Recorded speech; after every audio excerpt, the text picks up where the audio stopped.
Bueno, muy buenos días.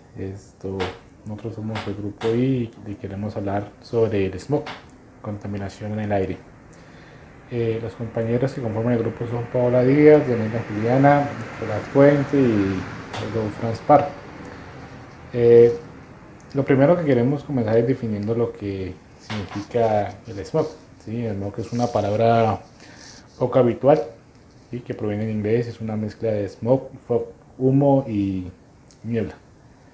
Decía este sobrenombre porque se asemeja a una niebla pues sucia. No obstante, no es una nube de humo, sino que es una nube producida por la contaminación ambiental. Entonces podemos decir que el smog o el típico smog es el resultado de grandes cantidades de contaminación atmosférica. En especial el humo de la quema de carbón y también de las emisiones de gases de coches, de grandes y pequeñas industrias o fábricas. El smog denso afecta negativamente las vidas de millones y causa efecto en el transporte y otras interrupciones, ¿sí? Que resultan en grandes pérdidas económicas.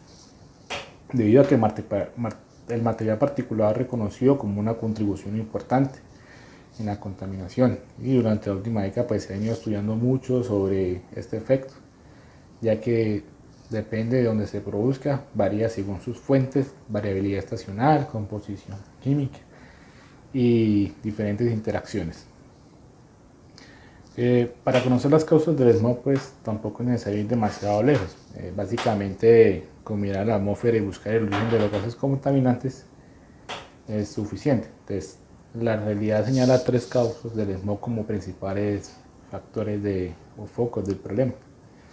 El primero de ellos es la actividad industrial, ¿sí? Las grandes fábricas pues trabajan todos los días durante 24 días, 7 horas de la semana. En muchos casos, ¿sí? Sus efectos pues son principales. La emisión de gases contaminantes no solo afecta el aire, sino también el agua y el suelo. Y al final toda su zona de influencia acaba siendo un páramo desértico total. Vehículos de combustión, pues los vehículos de combustible pues de fósil ya tienen los días contados, pues eso esperamos todos, ¿no? Poco a poco los coches eléctricos pues serán mayoría y liberando a la atmósfera la contaminación que lleva varias décadas sufriendo. Actualmente existen dos tipos de smog, el smog fotoquímico y el smog sulfuroso. Ambos son igualmente peligrosos y contaminantes, pero tienen diferentes orígenes. El primero, el smog fotoquímico, principalmente se da en verano, cuando la luz solar interacciona con el óxido de nitrógeno del ambiente. Esto termina provocando nitratos de peroxiacilo, radicales hidroxilo o formaldehídos, que estos gases son los que forman las famosas boinas o nubes de contaminación, que pues al interaccionar con el agua en suspensión terminan generando un aire demasiado tóxico irrespirable.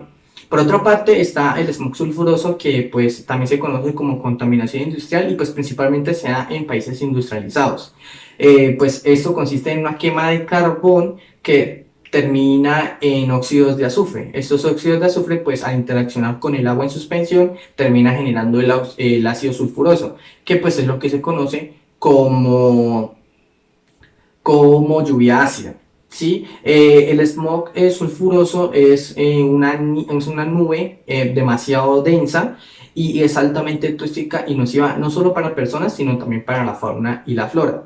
La primera vez que se habló de un smog fotoquímico fue en el año de 1943, principalmente en Los Ángeles.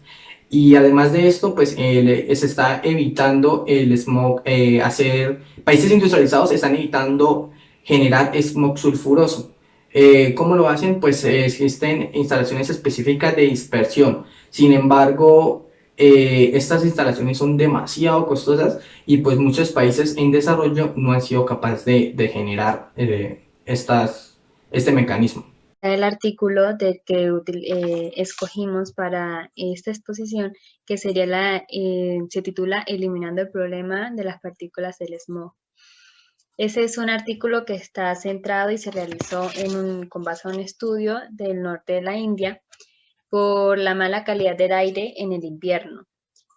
Esto se hizo en la ciudad Delhi, de la capital de la India. Bueno, entonces en esa capital se estaba viendo una muy mala calidad de aire en el invierno, por lo que ocasionaba afectaciones como las que ven en pantalla. Entonces, esto traía muchos problemas, tanto económicos como de transporte. Por lo tanto, había que estudiarlo muy bien para poder determinar qué era lo que lo estaba causando para poder eliminarlo de raíz. La mayor pregunta que se hacían era ¿por qué afectaba tanto la visibilidad? Llegaba hasta afectarlo a un 50%. Como nos lo dijeron nuestros compañeros anteriormente, este aire contaminado surge por las complejas interacciones físicas y químicas entre gases atmosféricos. Entonces, un dato curioso es que la OMS dijo que las exposiciones a partículas de menos de 2.5 micrómetros de diámetro pueden causar la muerte de 4.2 millones de personas en el 2016.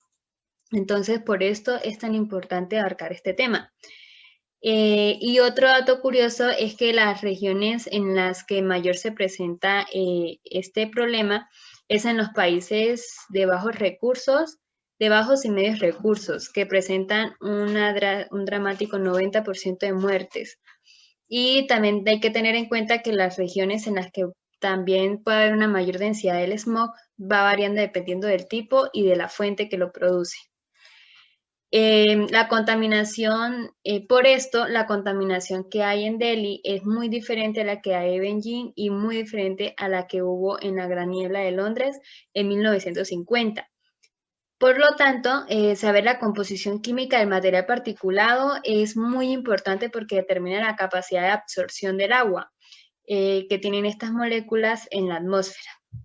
Entonces, hay algunas moléculas que son las inorgánicas que pueden crecer mucho porque absorben mucho agua y esto causa que haya mucha más densidad y concentración de smog en cierta parte de la zona. Sabiendo esto, se dice que la ciudad de Beijing tiene un 90% de material orgánico particulado. Esto no representa, no es muy malo, pero sí presenta un 50% de porción inorgánica, como sulfatos. Y estos son los que nos van a formar el smog. Pero en comparación con la capital de la India, tenemos que la capital de la India tiene mucha más materia orgánica. Esto es algo, entre comillas, bueno porque la materia orgánica no me produce el smog. Pero como es la tesis de este artículo, vamos a averiguar por qué la densidad de Delhi es mucho mayor que la de la otra ciudad. Bueno, entonces para resolvernos esta inquietud, el meteorólogo Junt y los compañeros de él compararon a Delhi con Chennai, que es otra ciudad de la India que es mucho más, tiene un aire mucho más limpio. Entonces, al compararlo, encontraron que Delhi produce una emisión directa de ácido clorhídrico atmosférico. Y esto se debe a pequeñas industrias como el procesamiento de metales, desechos electrónicos y el plástico. Y también se produce por la quema de residuos que contienen biomasa y plástico. Entonces, las reacciones que se llevan a cabo es el ácido clorhídrico con el amoníaco en exceso que está en la atmósfera nos va a generar partículas de cloruro de amonio. Y esto con mucho contenido de cloro en el aire pues nos va a causar las afectaciones que se ven ahorita en el smog. Entonces el ácido clorhídrico con el agua nos van a generar partículas en fase acuosa. Y este reparto de gases hace que las partículas absorban agua y con base y teniendo en cuenta a las temperaturas y a la alta humedad que hay en invierno, porque acordémonos que toda esta problemática se presenta más que todo en el invierno en Delhi, entonces hace que las partículas absorban más agua y como le expliqué anteriormente, al absorber más agua pues van a crecer las partículas y esto va a causar más smog en la ciudad. Entonces, para culminar este artículo, el autor nos dice que el meteorólogo y sus compañeros han demostrado que las emisiones directas de ácido clorhídrico en fase gaseosa de la industria son responsables de casi la mitad de la visibilidad reducida en Delhi. Los principales efectos del smog están en la salud y en la economía. En la salud se ven afectados los animales, las plantas y las personas. En las plantas se produce el retardamiento del crecimiento vegetal y el daño de las hojas. En las personas y animales encontramos problemas respiratorios. En las personas puede inflamar las vías respiratorias, disminuir la capacidad de trabajo de los pulmones, causar dificultad para la respiración, dolor general profundamente, sibilancias, tos. También puede causar irritación en los ojos, sangrar en la nariz, secar las membranas protectoras de la nariz y garganta, lo cual interfiere con la capacidad del cuerpo para combatir ciertas infecciones. También se ha analizado el riesgo de Alzheimer, el riesgo a producir ciertos defectos en el nacimiento y producir un bajo peso al nacer, también provocar muerte prematura. La Organización Mundial de la Salud estima que la exposición a partículas de menos de 2.5 micrómetros de diámetro provocó la muerte prematura de 2.5 millones de personas en el 2016. Las afectaciones económicas producidas por el smog son debido a los altos costos de atención, la pérdida de horas de trabajo y la interrupción de los servicios durante los eventos de smog de baja visibilidad. Ahora veamos algunas recomendaciones para un episodio de smog. Si estamos dentro de un lugar, evitemos salir al exterior innecesariamente, mantener las ventanas y puertas cerradas todo el tiempo, usar un trapeador o paño húmedo en lugar de quitar el polvo, evitar fumar, tomar un baño todos los días después de salir al exterior. En caso de querer salir, debemos usar una máscara adecuada según la condición de la calidad del aire, evitar extenuarse o hacer actividades físicas en el exterior, mantener ventanas del auto cerradas, así como evitar conducir innecesariamente. Y los ciclistas deben evitar las áreas congestionadas. Gracias por su atención.